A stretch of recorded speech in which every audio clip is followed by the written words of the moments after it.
네, 안녕하세요. 보험변호사들 채널 형사 전문 이경렬 변호사입니다. 오늘은 음주운전에 대해서 한번 알아보도록 하겠습니다. 음주운전은 발생해서는 안 되겠지만 많은 분들이 음주운전을 통해서 처벌을 앞두고 있거나 수사 단계에 있는 분들이 많은 고민들이 있으신데요.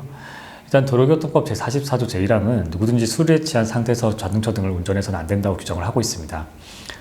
자동차에는 우리가 알고 있는 일반 자동차, 그리고 오토바이 뿐만 아니라 건설기계 등도 포함된다는 점을 유의하셔야 됩니다. 음주운전은 상습적으로 이루어지기 때문에 이를 반영해서 처벌 수위가 점점 높아지는 것 같습니다. 음주운전으로 적발이 되면 운전자는 보험료 인상과 자기 부담과 같은 민사적인 책임, 또한 5년 이하의 징역 또는 2천만 원 이하의 벌금과 같은 형사적 책임뿐만 아니라 운전면허 정지와 취소와 같은 행정적인 책임을 모두 져야 합니다. 세 가지 부분에 대한 책임을 져야 되기 때문에 많은 부담이 있습니다. 일단 오늘은 형사 책임에 대해서 중점적으로 살펴보겠습니다. 아시는 것처럼 2019년 6월 25일에 음주운전 처벌 기준이 강화되었습니다. 혈중 알코올 농도가 0.05%부터 적발되면 제었던 기준이 이제는 0.03%로 낮아지면서 그 처벌 범위가 더 넓어졌다고 생각하시면 됩니다. 정리해보면 혈중 알코올 농도가 0.03%에서 0.08%까지는 1년 이하의 징역 또한 500만 원 이하의 벌금, 0.08%에서 0.2%는 1년에서 2년 이하의 징역, 500만 원 이상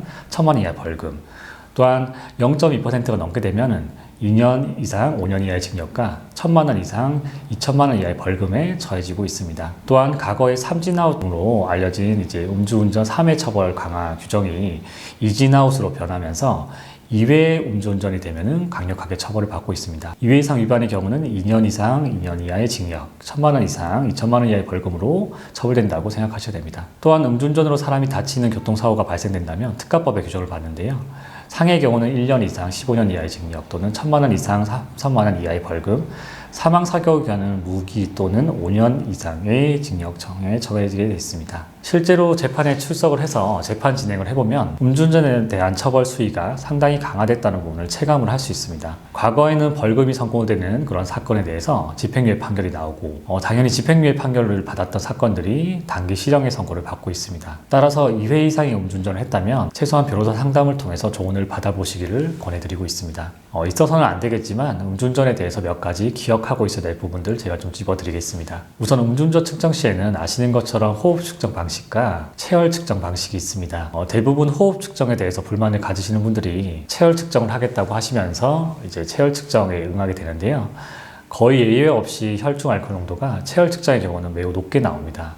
따라서 면허 정지 처분이 나올 것이 취소 처분이 나오기도 하는데요. 꼭 기억하셔야 될 게 혈액 측정은 피하시는 게 좋습니다. 다음으로 이상한 정보를 듣고 음주 측정을 하지 않고 버틴다면 시간이 지났을 때는 음주운전이 되지 않는다는 분들이 계신데요. 측정 거부죄는 1년 이상 5년 이하의 징역, 500만 원 이상 1,000만 원 이하의 벌금에 처벌되기 때문에 상당히 높은 처벌 수위가 있다는 점을 주의하셔야 됩니다. 그리고 음주운전에서 걸리면 혈중 알코올 농도에 따라서 기계적으로 처벌받는다고 생각하시면서 수사를 받고 검찰에 기소되고 올라가는 데까지 아무것도 안 하시는 분들이 계십니다. 하지만 음주운전하는 경우도 동일하게 처벌받는 것이 아니라 음주운전을 하게 된 경위나 정상관계 등을 보고 판단을 내리기 때문에 이런 부분들을 고려하셔가지고 의견서나 반성문, 탄원서 등을 제출하셔야 됩니다. 예를 들어서 똑같은 음주운전자라고 하더라도 거리가 짧다거나 아니면은 여태까지 대리기사를 계속 불렀던 내역들이 있다거나 그리고 영업운전이 꼭 필요하다거나 이런 부분들을 고려해서 처벌 수위를 정하기 때문에 음주운전으로 단속에 걸렸다고 하더라도 가만히 계셔서는 안 되고요. 지속적으로 수사된 기간에 의견서를 제출하시면서 본인을 방어할 필요가 있습니다. 네, 오늘 간단하게 음주운전에 대한 것들을 설명을 해드렸고요. 궁금한 부분이 있으시다면 댓글 남겨주시면 답변 드리겠습니다. 네, 감사합니다.